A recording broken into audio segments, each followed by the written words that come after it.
Hello friends, my today's discussion is on measurement in social and behavioral science research, certain specific concerns. In quantitative research, generally we rely upon tools. Tools are also known as measures. What are the general tools available? Questionnaire is very popular. There is another, it is called as schedule. Then we have checklist, we have inventories, scales, tests, semantic differential scale, and so on. So, we have to look into the development of scales or development of a measurement tool. That is the concern today. What are the areas that we have to look into while developing a scale? First of all, operationalization. We have to operationally define the construct or variable. For example, I am talking about procrastination, academic procrastination. So, what is meant by academic procrastination?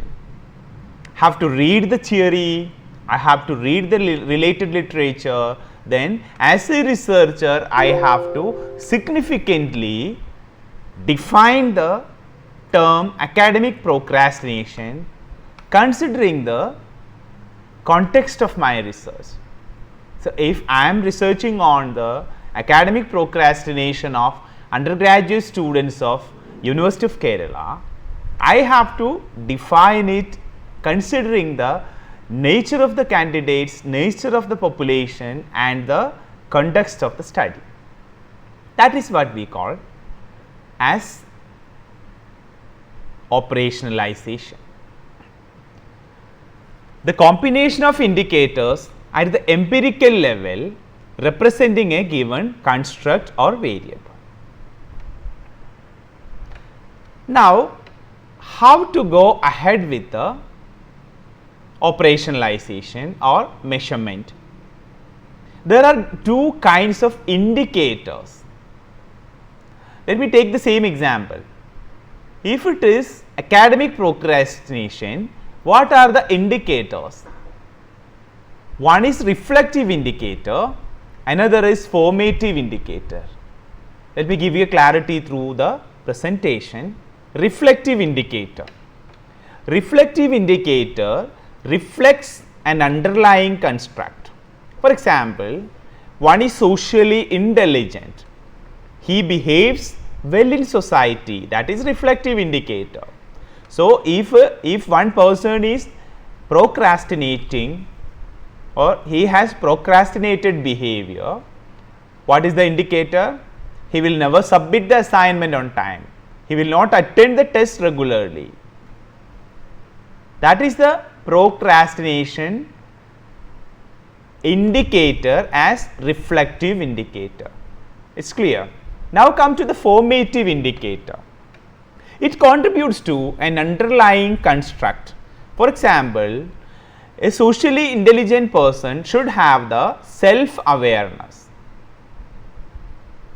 So, self-awareness, self-esteem, these are contributing towards the element or towards the construct social intelligence. So, self-awareness is one of the formative indicator.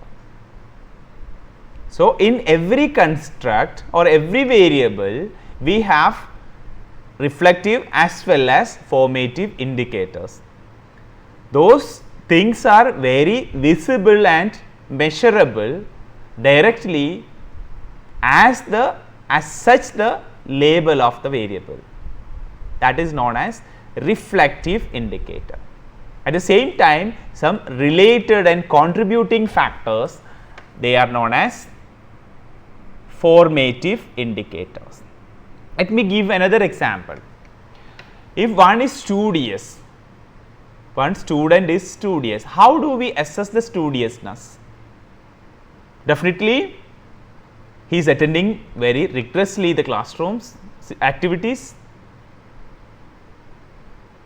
submitting everything on time, giving responses when you answer any question. These are the reflective indicators of studiousness. What are the formative indicators of studiousness? Formative things. Plans activities well. Time management is perfect. These are the formative indicators. If one is managing time properly, definitely it is one of the indicators of studiousness. So, that way we can classify the indicators related to a variable, reflective and formative. In specific, what we can see? Let me ask you some questions. As a researcher, all of us have to answer some questions. Should I use a test, scale, index or typology? What is your measurement? What is your measurement modality? Is it a checklist? Is it a questionnaire? Is it a scale? That is first question. Second, how do I analyze the data? The data analysis I have to have. Accordingly, I am fixing the level of measurement. What is your desired level of measurement? Is it nominal? Is it ordinal? Interval or ratio? So, the level of measurement depends upon the desired results, depends upon the analysis that you are going to have. The fourth question is, how many scale attributes should I use? How many scale attributes I am going to use in my research? How do I label the scale attributes? Do I have certain dimensions? Do I have certain criteria to assess that? Similarly, what procedure would I use to generate the scale items? Is it Thurston scale?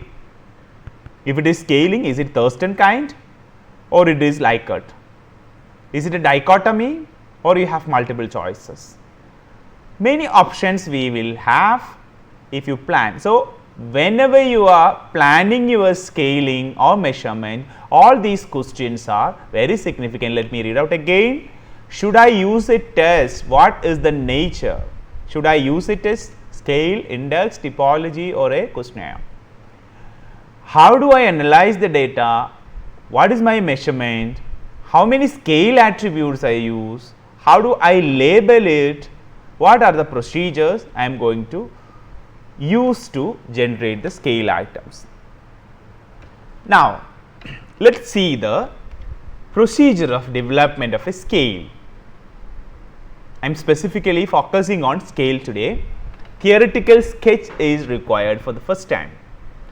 You have to read a theory. For example, I am working on goal orientation. How the goal orientation theory is framed? What are the recent developments in goal orientation theory? Who are the authors and their contributions I have to look into to scale down to a specific measurement on goal orientation? That is theoretical sketch. It is a tedious task and it should be very specific in order to develop a very specific and clear scale on goal orientation. Second is preparation of a draft item pool. If you look into different statistical textbooks or textbooks on measurement like De Vries, Asst, Gregory, there are psychological testing related books. These are. So, if you look into these books, you can find out if you require some number of items in your final scale, take 3 times of the required items. If you need 20 items, prepare 60 minimum in your draft item pool. The item pool preparation is not an easy job. You have to look into the theory, you have to fix the dimensions, you have to look into the earlier measures available on the same construct. Accordingly, we are preparing the item pool. Now, once items are clearly mentioned, make sure that there are some questions that you are asking indirectly, sometimes having a negative connotation.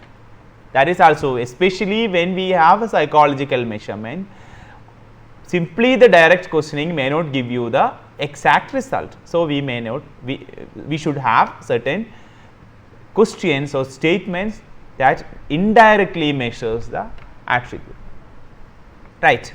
Now, once item pool is specific, item pool is clear, you have to give it for a group of experts, those who are significantly working on the area, to validate or to judge upon the quality of the statements that you are having, whether the items are of specific nature, whether they are specifically developed, whether they are very clear, is it up to the level of the population. That things we have to check through the expert opinion.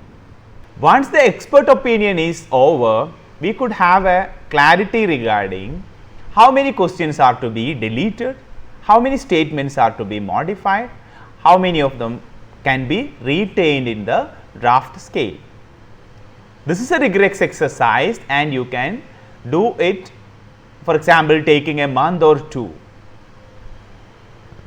Now, the third stage is item piloting.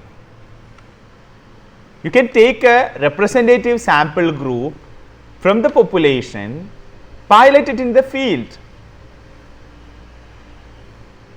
give to a group of people, then you can just go through the statistical indices relevant to that. So, we require many statistical calculations here.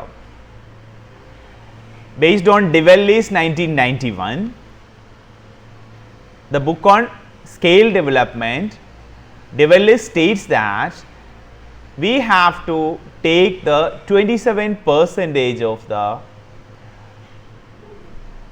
administered sample and their responses from the upper side and the lower side. That means, after administering the same to a sample population, you have to score the total sheets, give them index, based on the index arrange them chronologically, based on the item analysis, based on the administration of the tool in the field on a sample, you have to item analyze it. So, for that you have to score their sheets or take the score and arrange them based on the magnitude. Take the high scores and the lower end, 27% of the top scorers and 27% of the candidates or the sample, those who scored very low. You take both as two groups, high and low, then compare in terms of each statement of a scale. For that, we generally go for independent sample t-test. Then accordingly, you can take, if the t value is above 1.96, that is desired value for 0.05 level, you can take those who scored above 1.96, you can take that scores, that statements as to the second draft. Accordingly, some of the questions will be eliminated and the other questions will be retained. Then you check whether it is all right, okay, all right, all the parameters are included.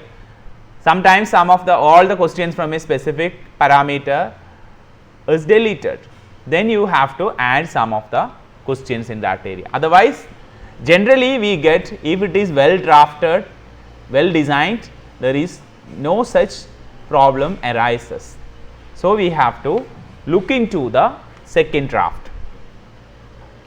So, once the second draft is ready, the scale is not complete. Now, you have to go for validity and reliability of the scale. Again, you have to administer on another sample or more samples to get the validity and reliability of it.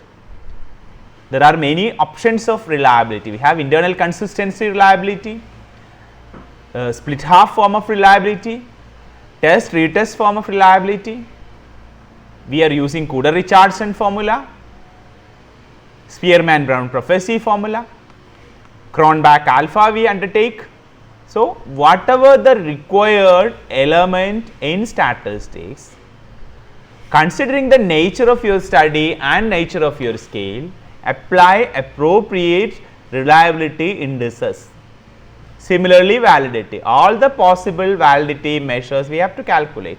Content validity and face validity generally we calculate by giving it to a group of experts. They will judge upon whether it is to be retained or not retained. Based on the total number of experts, how many of them have opted for retaining the item, accordingly we go for a content validity ratio. Based on that, if the content validity ratio is above 0.9, generally we suggest it for the final tool. There are certain theories based on the different authors have different opinion. So, you have to refer some books related to that, and as referring to that book you can take some of the item and you can go for finalizing your content validity. Now, there is construct validity, criterion validity, predictive validity, concurrent validity. Whatever the validity is required for your scale, go for that. Here I am not going to expand much upon validity. In another video, I will give you a clarity regarding the reliability and validity. So, now while we prepare the tool, this stage is very significant. So, simply writing the statement and administering the statement on a group is not the complete process of tool development. We have to validate it, identify the validity and reliability indices. Once the validity and reliability is all right, we have to establish the norms. Again you have to administer it on another sample, another representative sample. Identify the norms. You can go for percentile norms, you can go for qualitative norms, then only the scaling is final. This is the process of scale development. So, whenever you are going for any tool, any scale, any questionnaire, you have to follow specific steps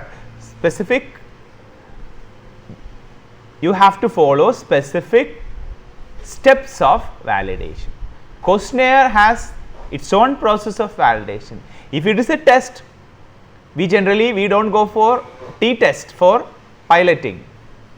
After piloting, we go for difficulty index, discriminating index and facility index, distractor analysis kind of analysis for a test. Let me give again: difficulty index, discriminating power or discriminating index, facility index, next one is distractor analysis. So, this is for a test or a questionnaire. So, we have to look into the desired stages of the development of the tool, otherwise the quantitative research will be a flop. Tool is the base of quantitative research and its success. Thank you so much.